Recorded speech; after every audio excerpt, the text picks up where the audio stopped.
Olá, você que nos acompanha, seja bem-vindo e bem-vinda ao Olhar Crítico, um programa de extensão e pesquisa sobre jornalismo e cultura na vida social, feito pelo Centro de Crítica da Mídia e a pós-graduação em Comunicação Social da PUC Minas. Meu nome é Hércio Sena e eu estou acompanhado pela professora e pesquisadora Nara Scabin. Olá, Nara. Olá, Hércio. Olá, Zé. Olá, pessoal de casa. E também estou acompanhado pelo professor e jornalista José Milton Santos. Olá, Zé. Olá, Hércio. Olá, Nara. E olá, telespectadores.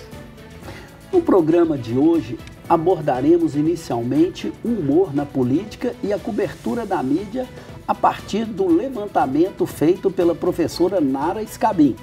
E no segundo tema do dia, a pesquisa feita pelo professor José Milton Santos vai nos propiciar um diálogo sobre o desempenho da direita nas eleições municipais. Então, Nara, começando a nossa conversa, você tem pesquisado já há um certo tempo a questão do humor na política, né? E me chama a atenção aqui, a direita, o humor também chegou no campo, na seara da direita e da extrema-direita. Eu gostaria que você, então, destacasse para nós quais são os aspectos mais recorrentes dessa sua pesquisa, desse seu trabalho em relação ao humor e à política. Olha só, Hércio, a gente tem, quando a gente pensa, né, nessas relações entre humor e política, e aí eu tenho pesquisado muito, como você falou, essa relação do campo conservador, da direita, das novas direitas, né, tem uma relação muito forte aí dessas novas direitas com as linguagens do humor. Então, como que essas relações acontecem, que são relações, a princípio, que nos surpreendem num certo sentido, né? Claro que o humor sempre esteve presente em alguma medida na política, ou sempre foi usado para fazer a crítica política, mas o que a gente tem hoje é um campo conservador, reacionário, a extrema-direita, né, se apropriando dessa linguagem do humor que a gente costuma entender como uma linguagem mais libertária, como uma linguagem contestadora, né? E o que a gente tem, na verdade, é esse campo da extrema-direita usando muito fortemente essa linguagem. Tem uma razão para isso, que é um discurso antissistema, né, que a extrema-direita assume hoje, de dizer que é contra a própria política, que é contra as coisas como elas são, né, que é contra as instituições. E aí o humor, ele vem um pouco nessa chave de debochar, né, do próprio sistema, das instituições. Então, tem por um lado essa apropriação que os políticos da extrema-direita fazem dos códigos humorísticos ou da linguagem humorística. A gente pode lembrar de vários episódios, por exemplo, do ex-presidente Jair Bolsonaro, em que ele fez trocadilhos, fez ali, né, algumas falas, piadas de duplo sentido, ou então em que ele usou o próprio cargo dele enquanto presidente para zombar, né, da própria democracia. A gente pode lembrar, por exemplo, quando ele chamou aquele humorista, o Carioca, no Pânico, né, que era um humorista que fazia uma interpretação dele no programa o Pânico, né, na TV, e ele chamou o Carioca ali, o humorista fantasiado de Bolsonaro, para responder ao jornalista sobre o PIB. Né? Então ele está, no fundo, dizendo que ele não está nem aí, né, para aquela situação em que ele deve prestar contas para a sociedade do cargo dele por meio de uma linguagem do humor.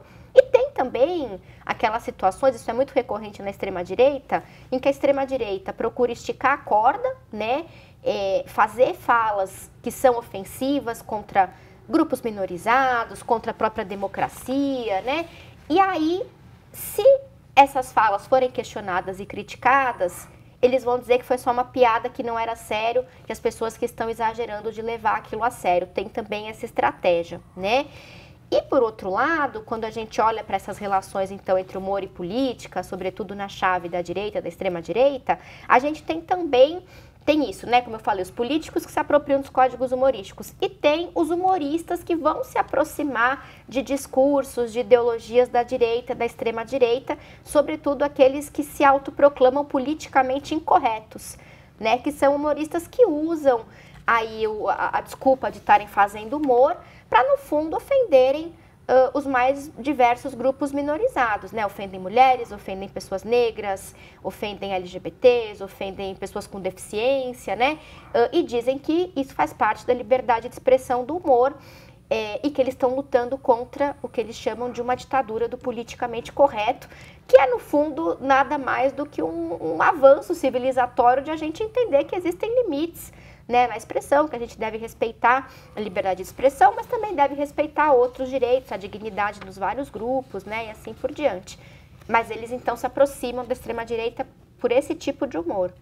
Zé, pegando essa questão, parece aí que nós temos também um certo retorno reacionário a uma espécie de passado ideal, onde esse tipo de licença, ele foi muito comum, inclusive na sociedade brasileira, né? Piada com negros, com mulheres, né? Com homossexuais, né? Como é que você vê essa relação aí, uma certa reclamação, uma certa reivindicação desse retorno ao passado e esse uso do humor protagonizado nesse tempo que a gente está vivendo pela extrema-direita? Nós vemos claramente que esse humor de direita, ele é um propagador de preconceitos, ele é um propagador e um reforçador de elementos presentes na cultura da sociedade brasileira. Então, eles só fazem exacerbar. E, na verdade, quando eles assumem, né, um humor antissistema, na verdade, eles são mais sistema do que o próprio sistema. E como já há, com essa crise grave que o capitalismo vive no mundo inteiro, né, há uma indisposição com tudo aquilo que diz respeito à ordem vigente, a direita se apropria desse humor para navegar nessa área e conseguir adesão e apoio. Uhum. Mara, você trouxe aí, e você já começou a trazer essa ideia dessa aproximação entre o humor e a extrema-direita. Eu gostaria que você desenvolvesse isso um pouco mais, mas pegando um pouco essa noção de rebeldia conservadora, diante de qual fenômeno nós estaríamos? Esse conceito, né, de rebeldia conservadora é usado pela professora Esther Solano para falar justamente desse humor de extrema-direita, né? É, na verdade, uma contradição entre os termos, né? Como é que pode ser uma rebeldia se ela é conservadora? Mas é o que o Zé falou, eles se colocam como antissistema, mas são mais a favor do sistema e de uma ordem de coisas estabelecida do que qualquer outro sujeito, né? Então, Hércio, quando a gente pensa historicamente esse processo, a gente tem, e você antecipou um pouquinho isso, o Zé também, né? Uma mudança histórica aí no final do século XX, virada para o século XXI, que é a de uma pequena ampliação de direitos de grupos minorizados, de políticas sociais, a visibilidade alcançada pelos movimentos sociais, né? Apesar do neoliberalismo, a gente tem aqui e ali algumas políticas sociais que conseguem instituir, reconhecer alguns direitos a partir de muita luta desses grupos, né? Então, direitos, por exemplo, dos grupos LGBTs, né? Direitos das mulheres, a discussão sobre a conscientização sobre a violência de gênero, a discussão muito mais hoje disseminada sobre o racismo, né? Então, são algumas discussões, alguns avanços que foram feitos e que, no fundo, incomodam os grupos dominantes, porque são pequenos avanços, né? Claro, esses grupos ainda precisam ter muito mais direitos garantidos, mas que incomodam os grupos dominantes porque eles não podem mais fazer, como você falou, as piadas que sempre fizeram. Eles perdem alguns privilégios discursivos, né?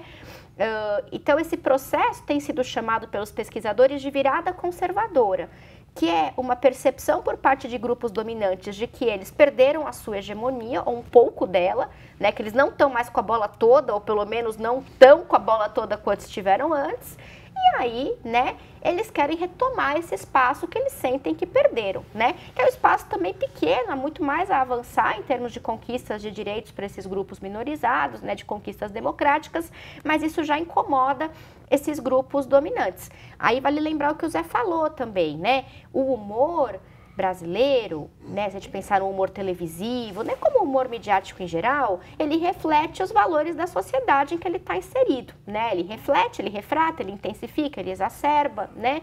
Então, se a gente tem uma sociedade racista, a gente vai ter um humor que é racista. E, historicamente, a gente tem né, marcas muito racistas no nosso humor. O professor Adilson Moreira, o pesquisador Adilson Moreira, chama isso de racismo recreativo, que é aquela ideia, né, da branquitude, fazer piadas racistas e aí também ao mesmo tempo dizer, não, mas eu não estou sendo racista porque é só uma piada, a gente vive numa democracia racial, tá tudo bem, todos podem fazer piadas com todos. Mas quem tem espaço, de fato, quem consegue ocupar espaços nas mídias para fazer piadas com quem, né, tem que pensar nisso.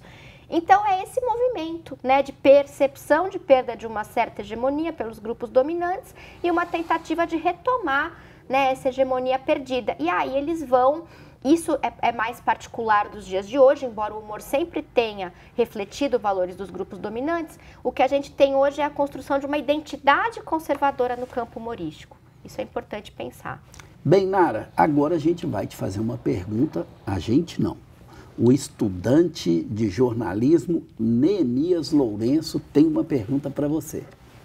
Oi, eu sou o Neemias, estudante de jornalismo do 4º período da PUC Minas, e eu queria fazer uma pergunta para a Nara. Nara, como o humor utilizado pelo Pablo Marçal em sua campanha política ajudou a engajar e mobilizar eleitores, especialmente entre os jovens, em um contexto de polarização e perigosos ataques à democracia brasileira?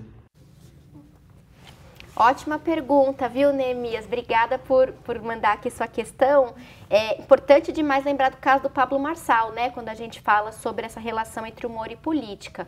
O Pablo Marçal, ele faz um uso ali de códigos humorísticos, né? De estratégias humorísticas, né, Neemias? Muito na chave de uma postura debochada. Então, ele está ali o tempo inteiro debochando dos interlocutores, dos adversários políticos, dos entrevistadores, né? É como se ele não estivesse operando no mesmo registro do que as outras pessoas que estão ali levando a sério a situação de debate, a situação de campanha, a situação de conversa, né? Isso é um ponto importante ali na performance do Pablo Marçal. Isso faz parte da performance dele. E aí é legal a gente lembrar até do outro programa que a gente teve aqui, né, Hércio, sobre o Pablo Marçal, com a professora Lena, né, em que ela fala que o Pablo Marçal, ele é, na verdade, um empresário do digital que está ali, né, participando do debate político, não como representante político, como potencial representante político, né? Ele está ali participando como influenciador, como uma figura do digital, com esse pacto que é próprio das redes sociais. Então, ele está ali, né? Por isso que ele tem essa postura debochada, que é um certo tom muito típico das redes, assim, e que gera muito, como o Neemias falou, um engajamento, uma repercussão, né? É um tipo de discurso que os algoritmos das redes sociais alavancam, né?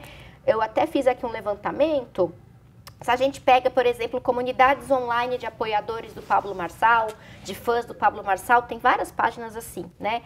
É um negócio bem estranho. Quando a gente vai olhando essas páginas, a gente vê que as pessoas acham incrível como ele é descolado, como ele é divertido no debate, que ele cria momentos surreais, que as pessoas falam, nossa, morri de rir com ele, nunca gostei de política, agora eu gosto porque ele torna isso algo divertido.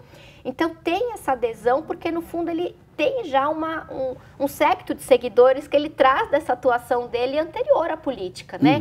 E que são pessoas que vão se identificar com essa postura debochada. Mas aí é importante lembrar também do que disse ali o Neemias, né? Quer dizer, é uma postura que entra muito na chave de uma polarização, pensando a polarização não como conflito político que é saudável e que é desejável, não como conflito entre lados diferentes, porque isso é da política. Pensando a polarização como essa postura de não enxergar o outro, não enxergar o seu adversário, não enxergar ou anular o seu interlocutor, né? Isso que é a polarização. Você não reconhece o outro como alguém digno de debater com você, ou mesmo de entrar em discordância. E é isso um pouco que o Pablo Marçal faz quando ele está ali debochando, né?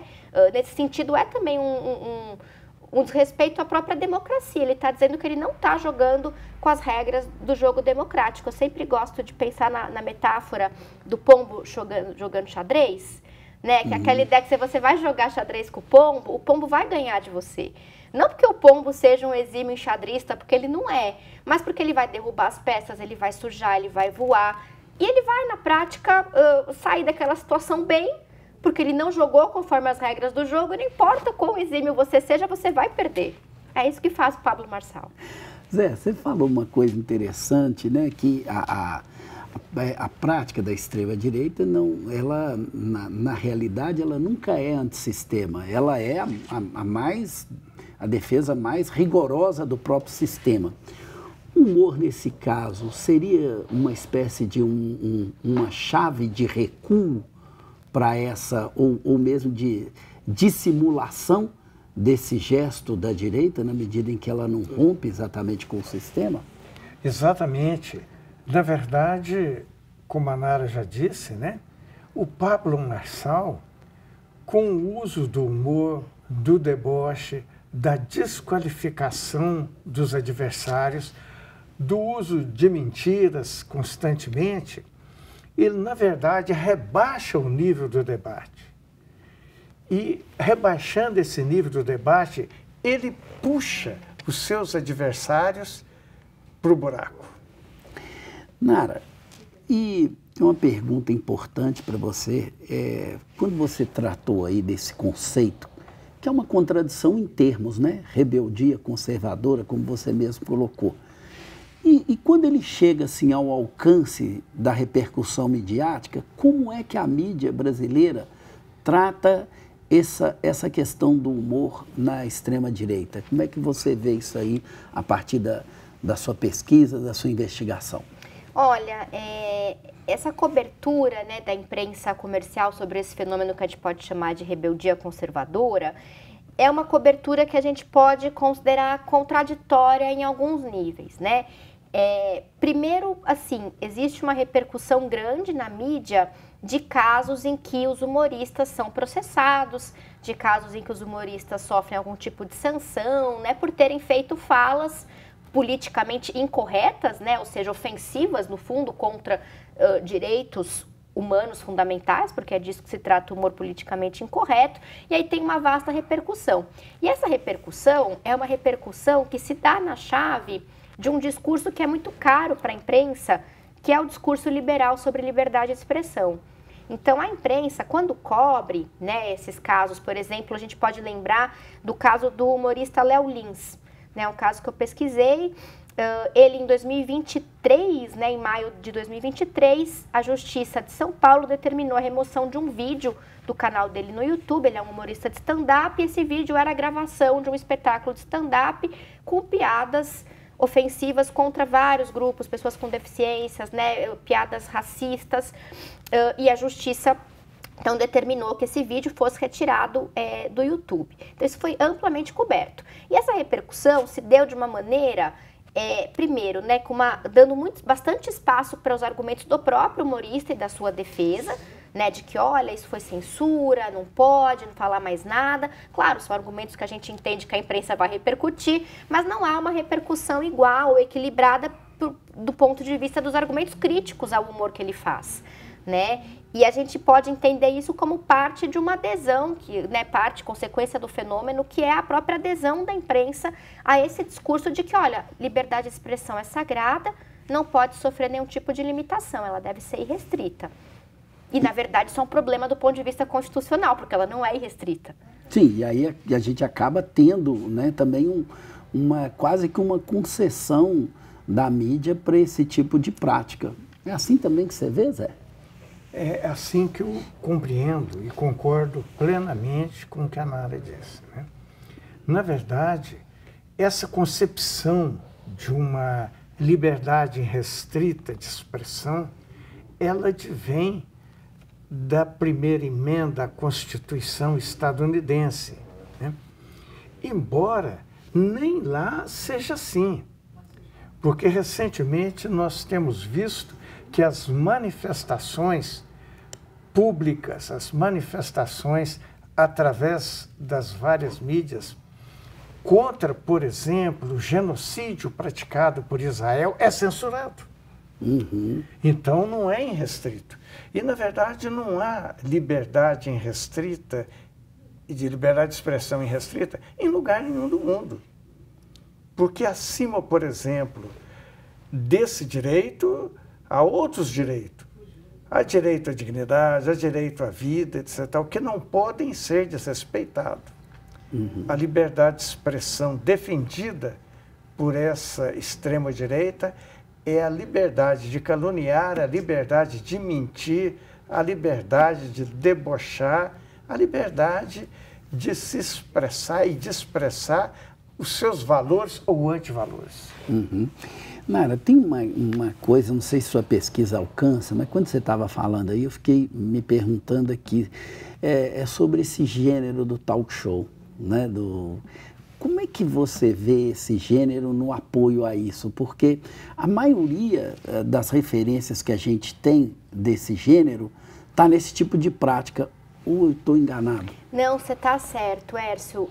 A gente tem alguns espaços, né, dentro do campo humorístico que são espaços que vão acolher de maneira muito mais assim, orgânica e muito mais abrangente essas manifestações de violações de direitos por meio do humor. O talk show televisivo é um exemplo e, sobretudo, o stand-up comedy, né, que é um gênero, uma modalidade de humor feita no teatro, mas que hoje é também mediatizada, porque tem gravação, né, tá no YouTube, e aí é interessante perceber que há um trânsito entre esses atores do campo humorístico, né, do talk show e do stand-up, são os mesmos. É o Danilo Gentili, né, o próprio Léo Lins, são essas figuras que estão ali transitando. E aí tem uma particularidade que a gente precisa considerar quando a gente fala tanto do stand-up quanto do talk show, que eles estão ali como humoristas, fazendo as piadas, supostamente piadas. Quando são questionados vão dizer, não, mas isso é só uma piada, como se dissessem isso é ficção. Mas o próprio gênero opera numa chave, tanto o talk show e sobretudo o stand-up, que é de um limite problemático entre um registro ficcional e não ficcional. Primeiro porque eles estão ali de cara limpa, eles não estão interpretando um personagem. Isso enseja muitas vezes uma interpretação de que, puxa, é ele que está dizendo e pensa ou é um personagem? Né? Eles vão alegar que é sempre um personagem, uma persona, né, eles dizem. Mas tem também uma outra questão, que acho que é uma questão que ainda cabe ser mais pesquisada, né, no Brasil, que é de um certo ethos do stand-up comedy, que é o seguinte, eles próprios dizem que o texto que eles produzem, porque o stand-up comedy é muito baseado em textos, né? Eles escrevem o texto, não é um humor de improviso, não é um humor corporal, pelo menos eles dizem que não é um humor de texto. O ethos dele é muito, o deles, né, é muito ethos do escritor, eles valorizam muito essa coisa do texto que eles escrevem. E eles valorizam que esse texto seja real num certo sentido, ou seja, de que as situações que eles estão contando ali, geralmente é um texto que eles falam de coisas do cotidiano e aí faz uma piada no final, né, que é o que eles chamam de punchline.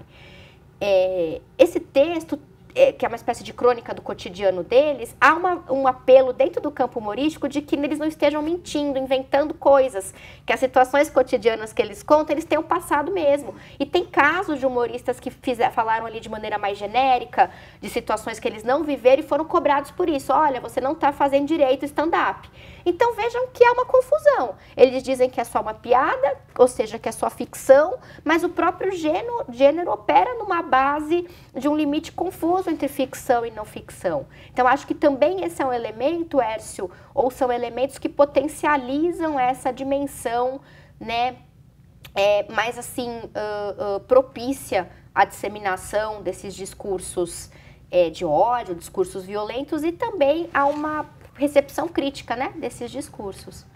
Zé, e entrando agora num tema, não é muito diferente do primeiro não, embora no primeiro a gente tivesse mais com foco no humor, a gente também falou da política. E agora a gente vai discutir exatamente a questão do desempenho das forças de direita nas eleições.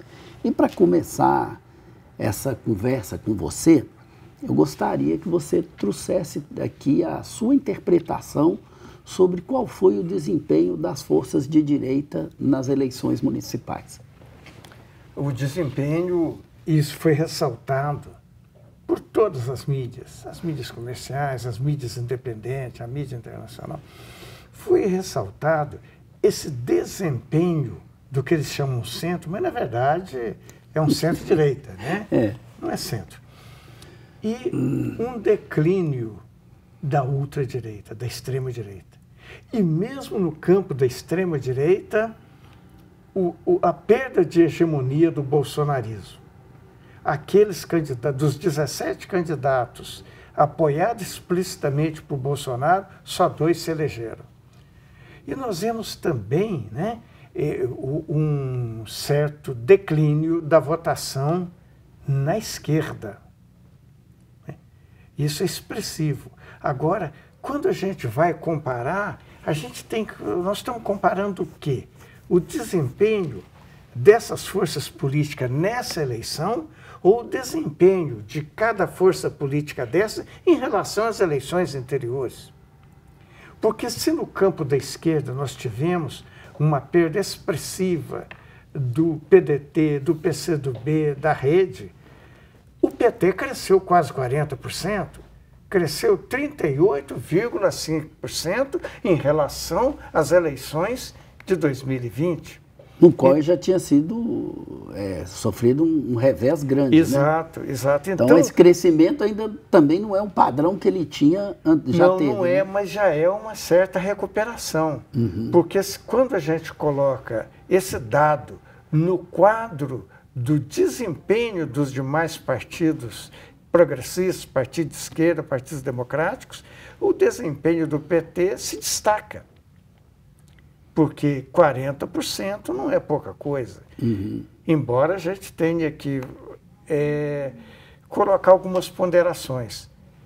Alguma das prefeituras conquistadas tem menos de 40 mil habitantes, portanto tem um peso relativo pequeno. Né?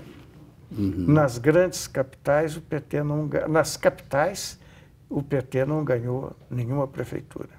E isso já tem, então, na realidade, você não identifica um crescimento da ultradireita nas eleições de 2024? Não, eu acredito que há uma recuperação da centro-direita. Mas agora vamos fazer uma seguinte ponderação. A questão ideológica é a última variável do eleitor ao votar em eleições municipais. São outras as razões. A questão da ideologia não é levada em conta. Inclusive, pesquisas qualitativas realizadas detectaram isso. A questão ideológica é a última variável levada em conta pelo eleitor nas votações das eleições para vereador e para prefeito. Diante disso, Zé, será que a gente teria, então, uma direita, né, esse centrão? Eles têm muita experiência, né? Parece que estão aí desde 1500. Que tão? A relação que a gente imagina é essa. Mas será que eles conseguem identificar melhor esse sentimento da população ao abordar, por exemplo, uma eleição municipal do que as outras forças que se perderiam mais nos embates ideológicos? Como é que você vê isso? Como eu frisei anteriormente, o embate ideológico não teve peso. Teve peso o poder econômico, o poder do orçamento secreto, das emendas que esses partidos conseguiram durante o governo Bolsonaro e continuam até agora, porque eles estabeleceram, né, que essas emendas, as emendas, de uma maneira geral, da Câmara e do Senado, elas são impositivas. O Executivo tem pura e simplesmente que liberar o recurso. Então, como já são representantes dessas oligarquias regionais e locais e com grande recurso de dinheiro público, evidentemente, isso vai reforçar, vai, de certa forma, até ampliar a hegemonia dessa centro-direita. Uma coisa que me chamou a atenção, Nara, nessa coisa dos resultados eleitorais, é que há algumas vozes ligadas ao campo da esquerda progressista e também a essa direita conservadora, inclusive extrema-direita, falaram de prováveis irregularidades nessas eleições municipais, né? A esquerda reconhece, mas a direita, ao falar disso, ela começa também a levantar a hipótese do retorno do financiamento empresarial, como se ele fosse uma questão, uma novidade a ser recolocado nesse jogo aí. Como é que você interpreta essa questão a partir dessa complexidade que é o Congresso brasileiro, dominado por essas forças conservadoras e de direitas lideradas pelo Arthur Lira.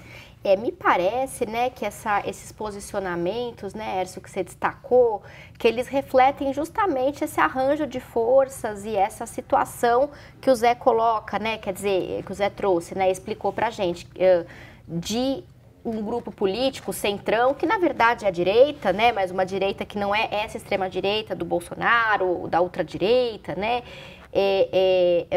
ditar as regras ali no certo sentido, né, para garantir a sua hegemonia também no jogo eleitoral. O jogo eleitoral é um momento, né, um passo desse processo de consolidação ou de manutenção da hegemonia desse grupo. Então, isso passa também pela forma como os recursos econômicos são destinados ou captados. E aí é claro que políticos, figuras políticas, né, que pertencem a esse grupo, têm condições muito maiores de captar esse financiamento das empresas, por exemplo, né? Então, acho que esse ponto passa por aí, né? Passa por essa discussão. Ao mesmo tempo, acho que a gente precisa pensar que esse debate não dá conta de uma série de questões, como, por exemplo, o financiamento nas redes sociais, o financiamento digital, né? A atuação do Pablo Marçal acho que mostrou um pouco isso, né? Ali a gente tem uma outra lógica de financiamento que desafia a forma como a justiça eleitoral atua, né? Acho que esse é um ponto que a gente precisa ainda debater mais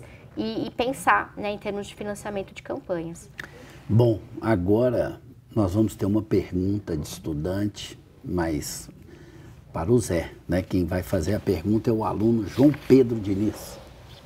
Eu sou o João Pedro Diniz, estudante de jornalismo do 4º período da PUC Minas, e eu gostaria de fazer uma pergunta para o José Milton sobre quais são os impactos da cobertura midiática sobre as vitórias da extrema-direita e da direita nas eleições municipais de 2024, considerando a construção de narrativas sociais e políticas e como isso reflete a opinião pública em relação a esses grupos. João Pedro, a sua pergunta é muito boa. Só gostaria de fazer uma ressalva. Não houve um crescimento da extrema-direita. Pelo contrário, houve um crescimento muito grande da centro-direita. Da extrema-direita, não. A extrema-direita teve um desempenho sofrível. Com relação, por exemplo, à repercussão disso na mídia, né? Vamos ver o seguinte. Vamos começar pela mídia internacional, né? O El Clarín, da Argentina, deu páginas e páginas de cobertura às eleições brasileiras. Isso também aconteceu nos jornais do Paraguai, do Uruguai, do Chile, da Colômbia. Aconteceu também no El País, da Espanha, no New York Times, no Washington Post. Então, nós tivemos uma grande cobertura e, na verdade, essa cobertura basicamente tinha o seguinte ponto: o crescimento desse centro, chamado centro, uma estagnação e um certo declínio da esquerda e da extrema-direita. Então, nós vemos que há aí um certo consenso, tanto na mídia internacional, na mídia independente e na mídia comercial. Então, diante desse cenário, você entende que a cobertura da mídia, ela reflete bem também o que aconteceu nesse processo, né? Você acha que foi uma cobertura factual e coerente com esses acontecimentos? Você viu alguma nuance fora disso, Zé? Sim, tranquilamente. Na verdade, a cobertura da mídia comercial brasileira, ela não foi uma cobertura factual apenas. Na verdade, ao ressaltar a vitória, né, em São Paulo, para o segundo turno, ela deu uma força muito grande à chamada direita civilizada. Então, foi a cobertura da mídia já é uma antecipação de 2026. Uhum. A cobertura que eles deram e estão dando ao Tarcísio.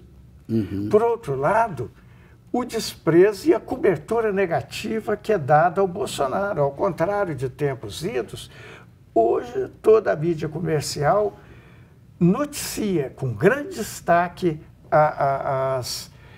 os processos, as acusações contra o Bolsonaro. Por exemplo, o Jornal Nacional do dia 18 de outubro, né, traz uma longa reportagem sobre o roubo das joias e com um tom claramente anti-Bolsonaro. Então, há uma preparação da grande mídia para a volta da hegemonia da direita, tentando isolar tanto a esquerda quanto a extrema-direita. E Zé, continuando nossa conversa aqui, eu tenho uma questão, olha só esses resultados. Gente, uma pesquisa da Quest sobre a presidência no final de setembro, ela aponta os seguintes resultados. Pablo Marçal teria 18% das intenções de voto, Tarcísio de Freitas 15% e Lula 32%. É claro que as coisas não são automáticas, mas se a gente somasse aqui os votos do Pablo Marçal e do Tarcísio, a gente teria o mesmo percentual de votos que o atual presidente Lula. No Globo, o Lauro Jardim vai dizer que o resultado das eleições é preocupante para o Lula.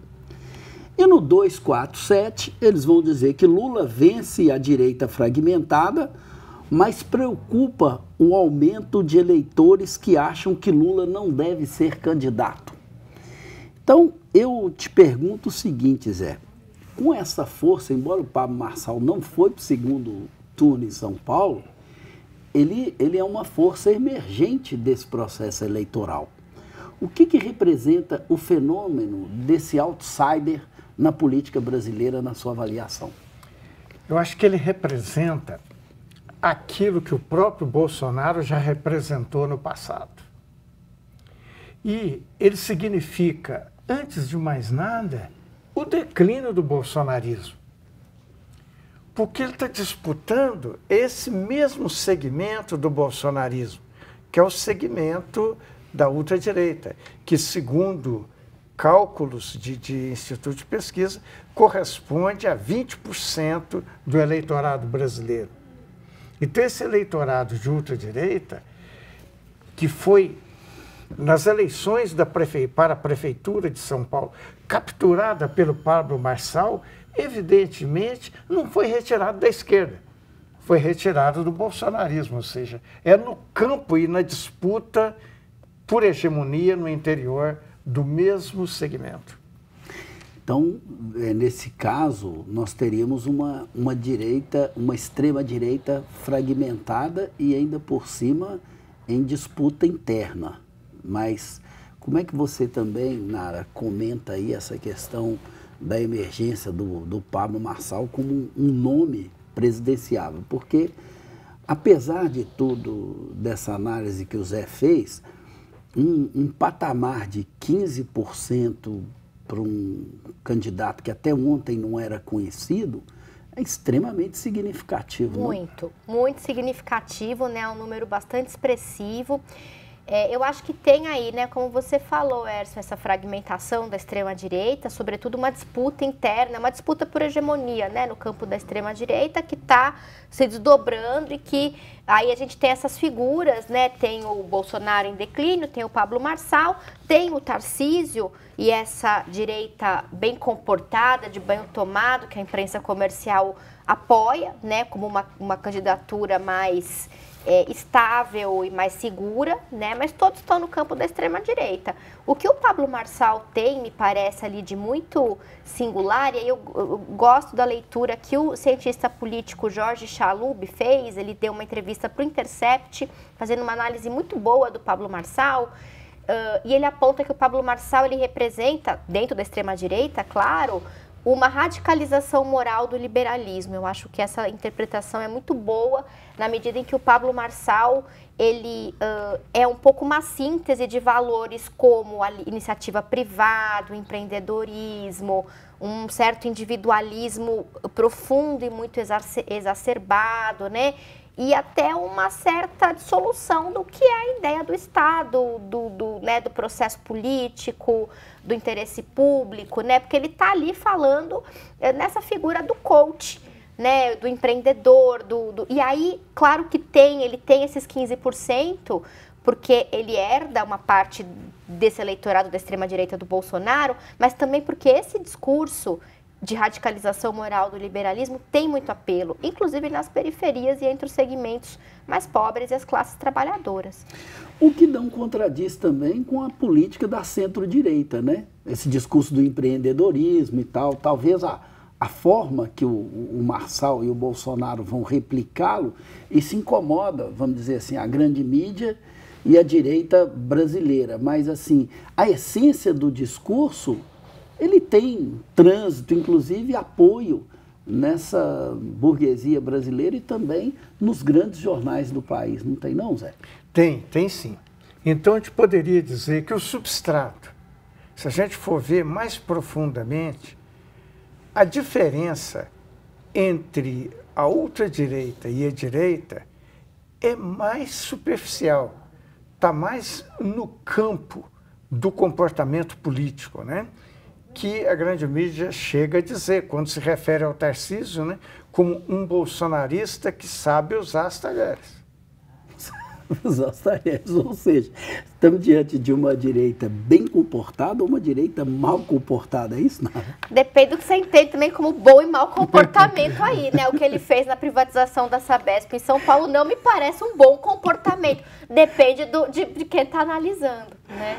Bom, e para encerrar, Zé, quais seriam então as consequências, né? Você já delineou aí esse quadro, né? Já significa, você já antevê um alinhamento dessa mídia com esse espólio do bolsonarismo bem comportado. Tarcísio de Freitas, Ricardo Nunes, né? Nesse sentido, o que você viu já na cobertura do segundo turno das eleições em São Paulo, que aponta para essa tendência da mídia nas eleições que vão acontecer daqui a 2 anos, no ano de 2026? Bom, dá para perceber claramente que isso não é uma antevisão do que a mídia vai fazer, mas sim do que ela já vem fazendo, inclusive anterior às eleições. Essa grande mídia comercial, ela vem criando no campo da opinião pública um espaço para a volta dessa direita que eles consideram civilizada, mas que, na verdade, do ponto de vista de macropolítica, não se diferencia da ultradireita. Sim, a gente vai retomar essa discussão, esse debate, porque outros programas virão, mas agora chegou o momento da nossa dica cultural.